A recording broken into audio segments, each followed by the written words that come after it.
Good morning, ladies and gentlemen. Welcome to the meeting of the Cabinet of Staffordshire County Council today, Wednesday, the 19th of April. Item number 1, apologies. Mr. Bradbury, do we have any apologies? Good morning, Leader. I'm in receipt of 2 apologies, Ian Parry and Jonathan Price. Any others? No. Item number 2, declarations of interest in accordance with Standing Order 16. Do we have any declarations of interest?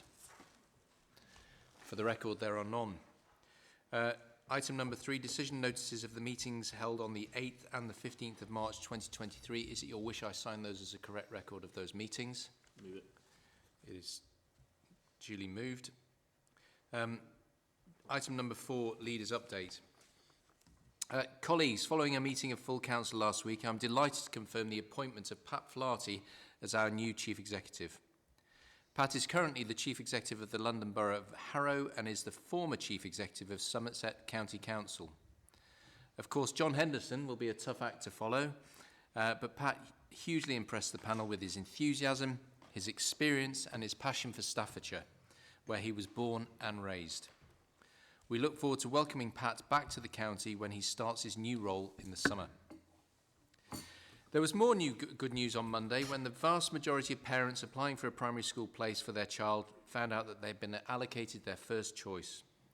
More than 95% of parents received a place at their top choice and more than 99% were offered one of their top 3. With more children needing primary school places compared to last year, allocating school places and accommodating parental choice is always a careful balancing act. The fact that we are able to consistently allocate the overwhelming majority of parents to their first choice primary school shows how hard our admissions teams work to deliver for Staffordshire families. Elsewhere, all of us around the table recognise the importance of a good, connected road network for our residents, our businesses, and for delivering our economic growth programme. That's why, on top of the additional £30 million this council will be investing in our roads in the next 2 years, we were pleased to hear this month that we will also benefit from our share of the National Road Fund to help fix potholes, which have been confirmed as at around £4.8 million. We have also extended our contract with our highway partner, Amy, and we have worked with Amy for almost 10 years as part of the extension to the contract. There will be even greater focus on putting customers first and looking at innovative, cost-effective and greener solutions. Staying with the greener theme, Saturday, April the 22nd marks Earth Day, a global event to raise awareness about the environment. Together with our fellow district and borough councils, this council remains committed to leading by example with our efforts to tackle climate change, with the Staffordshire Sustainability Board marking its first anniversary recently, and thank you to Councillor Tagg for all your work on that. We're also delighted to be named as a finalist in the prestigious MJ Awards for our innovative approach to delivering sustainability. Also this month, we celebrated the fact that more than 260 small businesses in Staffordshire were supported through the 10-month pilot scheme coordinated by the County Council. £1.5 million was secured by the County Council to support new approaches and investment in skills, small businesses, people gaining new employment and using innovation in renewable energy to cut carbon emissions locally. Going hand in hand with this is our pledge to promote truly inclusive workplaces across Staffordshire. That is why Staffordshire employers are being urged to find out more about how they can broaden their workforce and bring added value to their organisations through a county-wide internship programme. This is for young people with special educational needs and disabilities and offers them invaluable employment and training opportunities. Finally, next month sees 2 big events in the county. Firstly, on May the 1st, it's Staffordshire Day, and hot on the heels of this, the coronation of King Charles III, which takes place on May the 6th.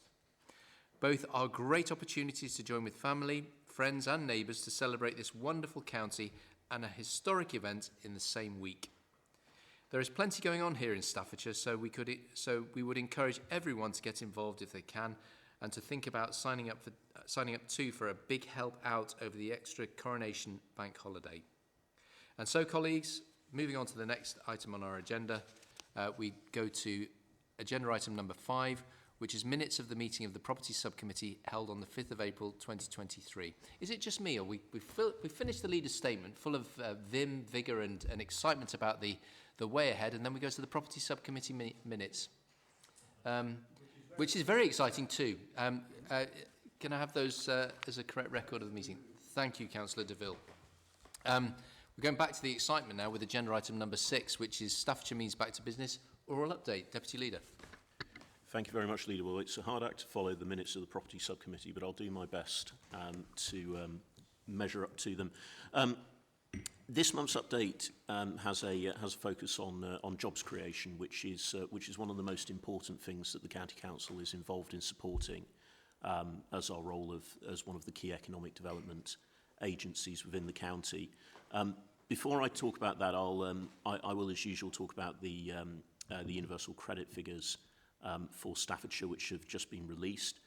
This month we saw an increase in those figures of 910 claimants, which means that we now have 15,715 universal credit claimants within Staffordshire, which is around 3% of our population. That remains one of the lowest in the West Midlands and far lower than the national average for England, which is around 3.8% of the working age population.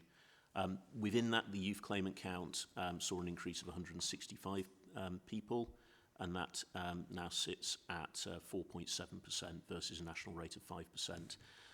Now, those figures are in line with national trends in terms of both the time of year where we see seasonal jobs ending, but also some of the difficulties that the country has faced in terms of inflation and challenges that businesses are facing. So it is not a surprise to see that, but I think the backdrop for Staffordshire is a happier one with that low unemployment rate overall, and also the massive strides that we've taken over the last decade or so in terms of growing employment in Staffordshire to the point where we do have one of the lowest unemployment rates in both the region and the country.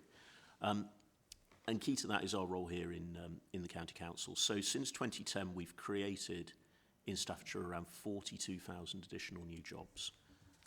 So viewing that in context of that 15,715 universal credit claimants, 42,000 new jobs. And we continue to do so. So colleagues will be aware, in particular, that one of our main growth sectors over the last couple of decades has been in logistics, where we've seen around 11,000 new jobs created, and we have nearly 30,000 people within the county employed in logistics. We're in the heart of the country. We're a very good place to be based if you are in that line of work.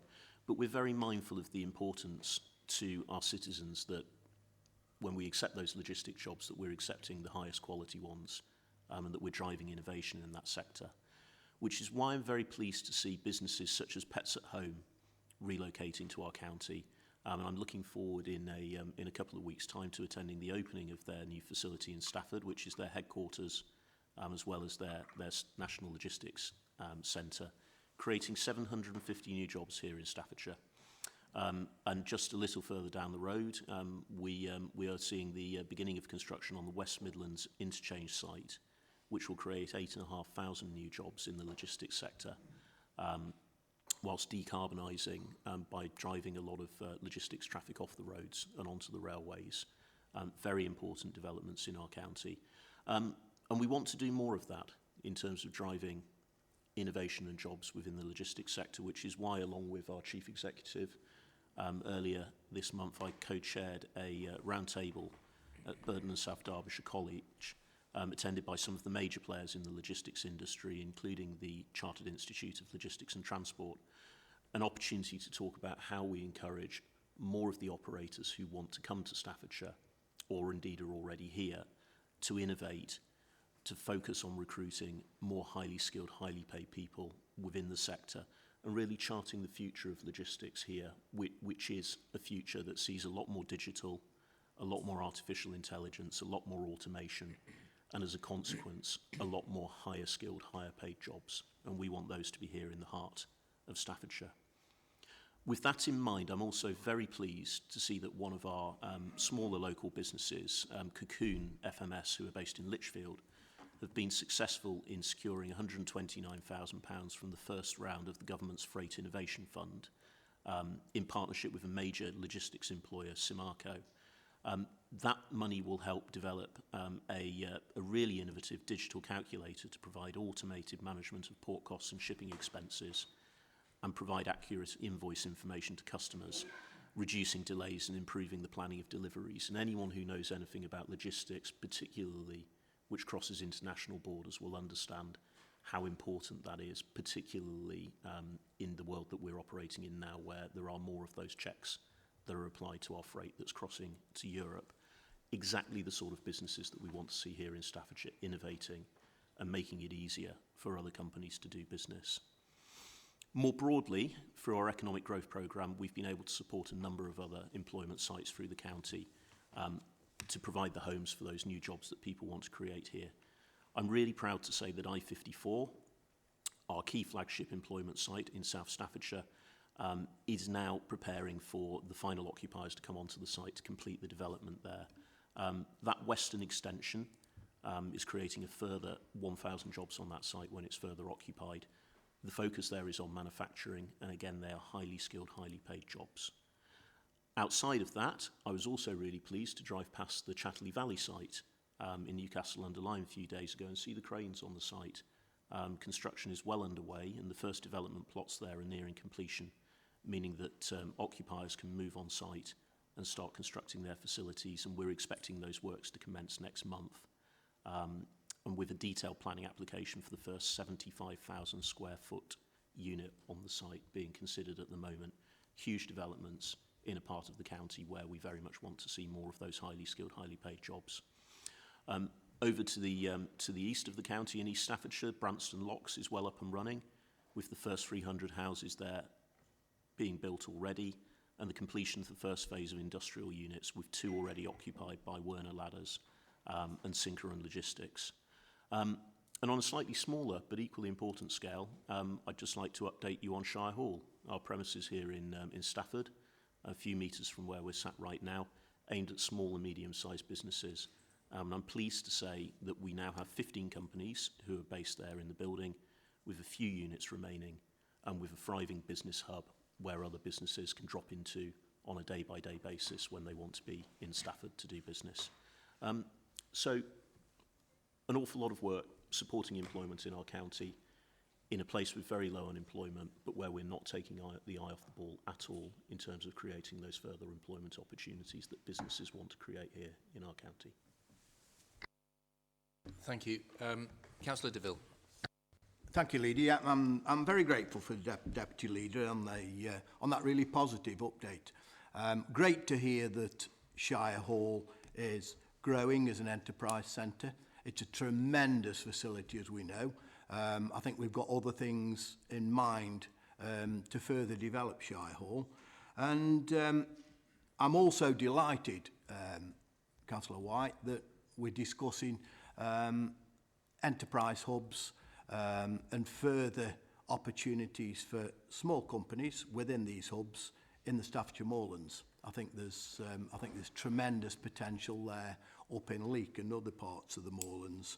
So the other area of massive growth, other than logistics, that's a great news story. The other area of massive growth, of course, is tourism.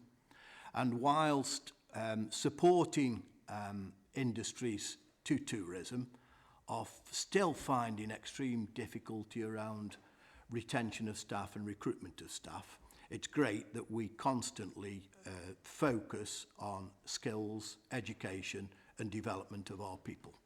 Up in the Moorlands, we sort of skirt onto the logistics area around the A50 and A500 corridor. That'll bring benefits to us. And then with the benefits, undoubted benefits of tourism, I was in a meeting with Alton Towers a few weeks ago. They have some great plans on further growing their business, having suffered, difficult times in the last 5 or 6 years. They're on a great growth plan. And I think all this emphasises our focus on our local economy, large companies and the small companies, which are the heartbeat of the county, and a focus on developing people's skills and developing people. And it was a really good report. Thank you. Councillor Tagg, then Councillor Sutton. Thank you, Alida. I think I'd echo the comments just made by Mr DeVille and also Deputy Leader. I think it's really key when we look at this latest claimant count that we are seeing an uptick. And I think after what this country and the entire world's been through over the past few years with the pandemic, with the war in Ukraine and the rising costs, we're seeing a contraction probably across the world. But for us, we're in a pretty good situation. I think as the Deputy Leader said, all the things that are going on in the county to help us to create jobs and create better jobs is setting us in a good path. And we see other places in Europe across the EU where unemployment is a lot higher, and particularly youth unemployment is a lot higher. And it's something which has been a bit of a minor miracle in this country that we've avoided that. And I think through the work we can do in the county, we can keep our county at that low level. And I'd just like to sort of emphasise some of the things which were said by the Deputy Leader, particularly Chatley Valley, the jobs that are going to come on there. And also, I think a report from Hatch this week reported on the contribution that Keele University makes to the North Staffordshire economy. £345 million annually it pumps into the North Staffordshire economy. And in Newcastle particularly, 175 businesses are in the supply chain and service providers to Keele University. That's local jobs. And then 2/5 of the university's workforce actually lives within the borough. So you can see that's that economic educational powerhouse in the north of the county, and I think it's really good that that report has come out and it shows the impact and a growing impact that the university is going to make as the science park grows with extra and good jobs. I think we do our bit to support the university and work with them as a county with IC7 and all of that's coming online on the business park. Also, we have obviously our town deal money and future high street funds money, which is really key across the county to delivering jobs and reinvigorating our town centres. And we've got the Rycroft site in Newcastle, which I think we should all be working in a direction there to bring in those extra couple of hundred jobs that site will bring forward. And I look forward to working with the county on that going forward, and also on the wider town deal in the borough as well, because there's a lot of chances there to improve people's job opportunities, improve their skills, and improve housing there, which could only help the borough that I represent to close that gap and become the sort of the powerhouse it needs to be, like our university is. So I think it's all good news if you look behind the figures, and I think we're in a brilliant position to improve things as the economy starts to grow again. I think inflation is beginning to tick down now, and I think we're going to see come out of the post-COVID problems and also settle down following the Ukraine upset as well on the energy costs and the costs of living. Hopefully we can get some stability and the county can power forward, as the Deputy Leader has pointed out. Thank you, Councillor Taggart. I saw those, just use your microphone. I saw those figures on Keele University. They were truly astonishing. One does wonder what proportion of that is beer being spent by students down in Newcastle Underline Centre. Councillor Sutton. Yeah, I think, thank you for that, Deputy Leader. Some really promising news going forward for Staffordshire. Just wanted to highlight one thing in particular that was mentioned, and that was the I-54, which I think really shows how local authorities across the board can deliver when they work together, not just with the extension, but with the whole project. And I really just wanted to highlight how the development has done, the extension has been done with real minimum disruption to local residents. Thank you, Leader. Thanks for the comments. And it always when I'm writing these updates, it's always a question of which bits of what we do you include and what do you leave out. And I think the comments illustrate the breadth of the activities that we undertake, and also what's going on with businesses and other partners such as our universities in the county. We are an incredibly industrious place, and we can be really proud of the opportunities that we provide for our people to lead good lives through the excellent jobs that are created here. Just a couple of brief points on the enterprise centres. Yes, we are keen to look at where there is unmet demand. We always have quite a strict approach with our enterprise centres, which is that we won't impinge on the private sector, but where there are people who want to do business and need premises for it, and the market isn't providing those, we're very interested in the Moorlands. Perhaps represents one of those areas where there are businesses that would benefit from that. And just on the tourism economy, we talked about this last month, and I may come on to it next month a little again, but I did just want to say I was supporting the tourism economy of the Moorlands over Easter with a trip to Biddulph Grange, and also I'm pleased to say a very good day at Alton Towers. which has lost none of its terror. But it's a lot of fun, especially with a 10-year-old and a 12-year-old in tow. So, yeah, good part of the county to be enjoying yourself. Thank you. Thank you very much indeed. That now allows us to move on to agenda item number 7, the Staffordshire Better Care Fund 2022 to 2024, brought to you by the Cabinet Member for Health and Care, Councillor Jessel. Thank you very much, Leader. I should be fairly brief because this is a very similar report to previous years. As we all know, the Better Care Fund was set up to improve and integrate the interface between health and social care, in effect to give a better service to local people. It enables people to stay safe, stay well, and to be as independent as they possibly can. It's the adage of the right care in the right place at the right time.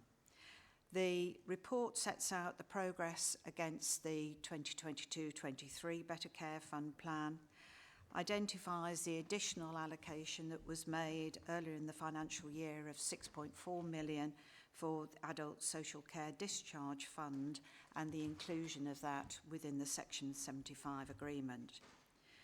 The plan is based on shared priorities with the NHS and includes workforce. And later on today, Councillor Sutton and myself will be attending the official launch of the Staffordshire Social Care Workforce Strategy, which is a crucial piece of work in not only recruiting into the social care workforce, but retaining and raising the profile and the status, and identifying how we will continue to invest in people who work in that sector to make sure that there is a proper career progression. And as I say, myself and Councillor Sutton will be doing a little bit of a double act, I think, later on, in presenting some of the really good stories that we have to share with people. So that is part of that work. But also the priority is home care, increasing the capacity and helping providers with recruitment and retention. And from April 22, there was a 12% uplift in the fees that we paid for those services. And also, as you may recall, as a county council, we set up the Independence at Home service, which is an in-house service which supplements the other home care services available. And also to help care homes in terms of availability, access, and improving the quality of care that they give. There are some key metrics that we have to report on, which are avoidable admissions to hospital, admissions to residential and care homes, and effectiveness of reablement, which is really important, and hospital discharges to a person's usual place of residence. The various tables set out the actual sums involved. The 22-23 Better Care Fund originally was 132 million, of which there are disabled facilities grants of 10 million. And then Table 2 gives a breakdown of all the schemes. There was an additional 11.6 million, making a total for that year of 143.8 million pounds. The report also sets out that the core funding for the following year, that's year 23-24, is 135.5 million pounds. And as an update to the report, I understand that we have just received the policy framework, which means we can start work on how that money should be invested. As you know, Leader, I did write to the Secretary of State complaining that we were only getting 1 year's allocation at a time and minimal notice in terms of the policy framework, whether that's had any impact, but we have got a greater period of notice now, which is really helpful. The report also identifies, as we know, with disabled facilities grants, there have been difficulties. We passport the money that we receive direct to the districts and borough councils. And I know there have been difficulties in the past in ensuring that money is spent within year, and a different system is being brought in to try and improve that, because the more people who can receive those grants in a timely way to get adaptations made to their homes, those people can remain in their home and as independent as possible for longer. So it is important that we work with districts and boroughs, that we are doing, to improve that process. So that is the basis of this report. I'm happy to answer any questions before I move the recommendations. Thank you, Councillor Jessel. Just to, I suppose, I don't want to descend into a whinge fest, but, well, I'm going to do it anyway. To receive the policy framework 3 weeks after the start of the financial year means that the possibility of innovation, the possibility of prior planning, liaison, all the stuff that you need to do to get the efficient spending of public money is not feasible. We start on the back foot and we stay on the back foot throughout the financial year. And I know you've written to the Secretary of State, and I know you've implored the Secretary of State to think carefully about how that money is allocated and the timeliness of receiving the guidance on how it's spent. But it's still disappointing that we don't get, in my view, sufficient notice period to do adequate planning to allow us to look after the people we represent in the best way that we possibly can. And you say that this is a sort of pretty routine report. Yes, it is a routine report because we've been doing the Better Care Fund for many years now. But the amount of money, public money, is eye-watering. Your portfolio is getting through, just on this component alone of your portfolio, you're getting through £2.5 million per week. And therefore, planning for that sort of expenditure does require quite a lot of brain power, quite a lot of time, and quite a lot of liaison with partners. And so, once again, I would implore those people who are responsible for the allocation of that funding, please, do it in a more timely fashion, give us the guidance in a more timely fashion, and bear in mind that, of course, we have our governance mechanisms as well, and that we need to get this decision through Cabinet, and the NHS England demanding that we make a decision immediately because that's how they operate, really isn't acceptable. It wouldn't be so bad if it wasn't the same complaint year in, year out, but every time this is what it comes to. So anyway, I've got that off my chest. I feel a whole lot better, and thank you for listening. Unless there's any other questions, and I can't see anybody indicating, I don't suppose you want to respond to my bleating, Councillor Jessel. If you do, great, and then can you give us the recommendations after that? I totally agree with your sentiments there. Slow progress is being made. The situation is slightly more timely than in the past, which is a move in the right direction. But I totally agree with you. They are significant sums of money, and actually it makes it very difficult to do what I will call really innovative change, which often is what's needed to make the system more efficient, which sounds very much business-like, but actually it's people.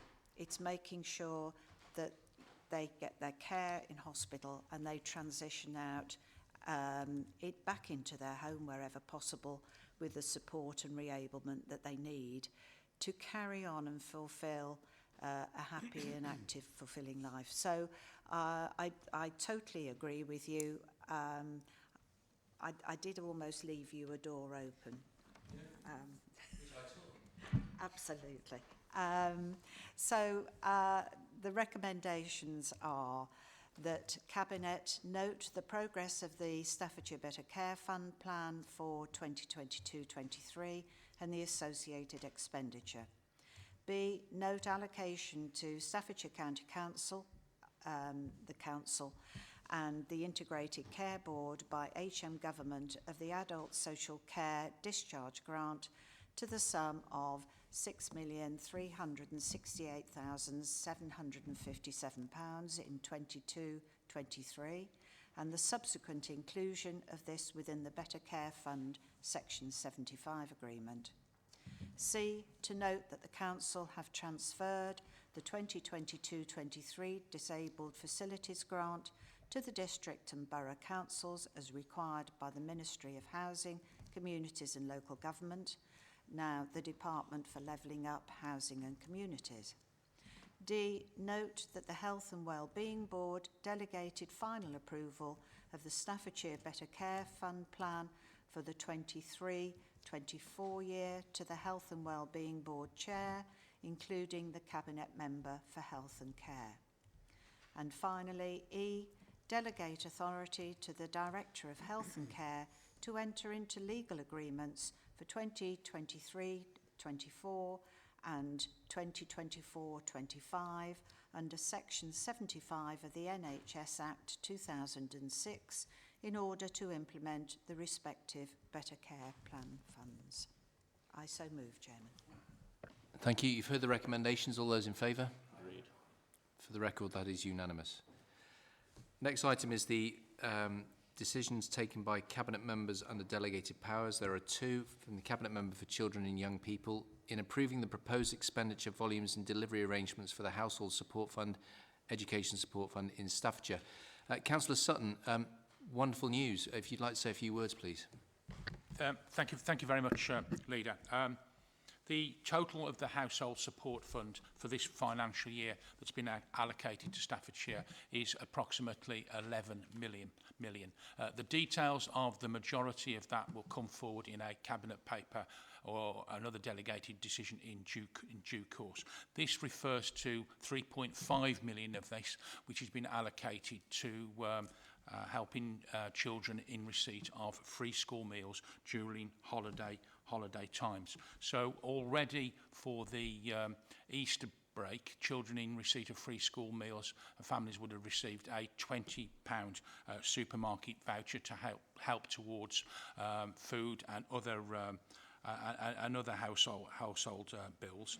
During the coming half term in May, there will be an exactly similar £20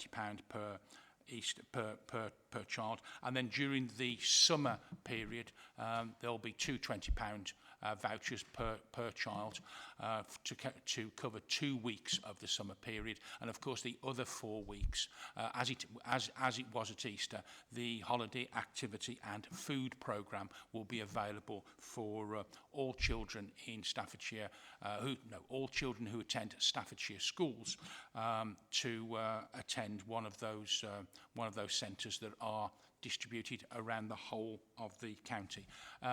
So it includes all children free school meals, but also includes children who are on the Think 2 programme and other children who are entitled to early years pupil premium funding. I think it's an excellent use of the allocation that we get from government, and this is very similar to what we've been doing now since the 1st October while we were in the COVID period. Thank you, Leader. Thank you. Very, very useful update on that one, Councillor Sutton, and I hope you're able to put out a decent amount of publicity so that everybody who's eligible to use that gets the opportunity to do so. And then the second delegated decisions by the Cabinet Member for Highways and Transport in approving a pilot for the use of non-prescribed kill your speed not a child posters to help address local concerns for road safety in Teen and evaluate whether a future county-wide policy will be beneficial. And I quite like the idea of doing this as a pilot for the rest of the county. I'll be very, very interested to hear the results of that. Councillor DeVille, it's in your neck of the woods, and Councillor Williams, if you'd like to say a few words as well. Yeah, thank you, Leader, and I'm extremely grateful for the Cabinet Member, Mr Williams, for actioning this so quickly. It's another example of us putting road safety first, particularly the safety of children. We have a specific problem in Upper Teen, and it's not necessarily a matter of throwing thousands and thousands of pounds at an issue.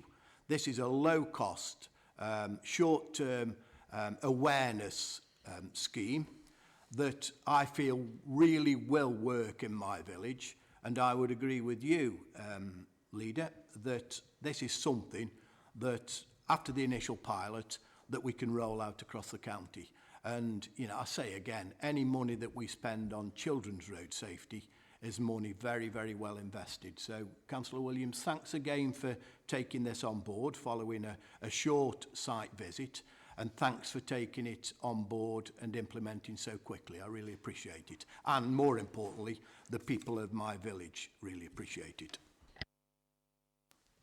Thank you, and thank you, Leader. It is obviously the purpose of this Conservative administration to ensure that we continue to have the safest roads possible in Staffordshire, and we're always doing that. And I think the good part about this, it will be for a short period of time. These are temporary signs. These can be used in different areas, at different times, to highlight issues where where people have problems, and remembering that we have got speed limits in effect which are correct, whereas it is drivers who do not adhere to these. So these reminders and this type of project is really useful for small identification of certain areas, and I'm hoping to see that there'll be a marked difference. I know that certain areas have tried other things and there's been differences there. These are being collated, and this is where we will be working with parishes and other areas to promote this, to try to encourage drivers to keep to the speed limits and drive carefully, and especially around children's areas. Thank you. Thank you, leaders. You've been kind enough to open up this discussion. I'm sure there are a lot of other people who are very interested in this as well. But I'll just mention this morning, driving my son to nursery, I drove through Anslow, which is one of the villages in my area, Mosley Academy Primary School there, on a series of S's that people can take at racing speed if they want to. And it's really good to see little signs that they have out, which are child height, little people say, please don't park here. It's incredibly effective at just reminding you of who uses that road at particular times of day. And also not parking there, which creates its own dangers as well, but it certainly makes sure that your speed doesn't creep up at all. So these sort of initiatives, they're common sense, aren't they, a lot of them, backed by evidence, if we're going to invest in them. But it is really good to hear that this is an area that you're focusing your attention on, and one that I think we would all strongly support doing more of. Of course, the important point about any pilot is gathering the data. So let's see what the data has to say once that's been through. But thank you very much indeed for that. That's very, very welcome, and I'm going to be interested to see the results. The next item on the agenda is the forward plan of key decisions. On the 17th of May in public, household waste recycling centres, consultation, feedback, policy changes, reuse and HWRC network improvements to date. Brought to you by Councillor Tagg. Wow, that's quite a mouthful, Councillor Tagg. Yeah. Perhaps make it more snappy. 21st of June, Integrated Performance Outturn Report 22-23, brought to you by Councillor Parry and myself. Again in June in public, Joint Coroner Service Legal Framework Financial Protocol, brought to you by Councillor Wilson. I hope this time round. It's been a long process, the Coroner's Service. Councillor Wilson.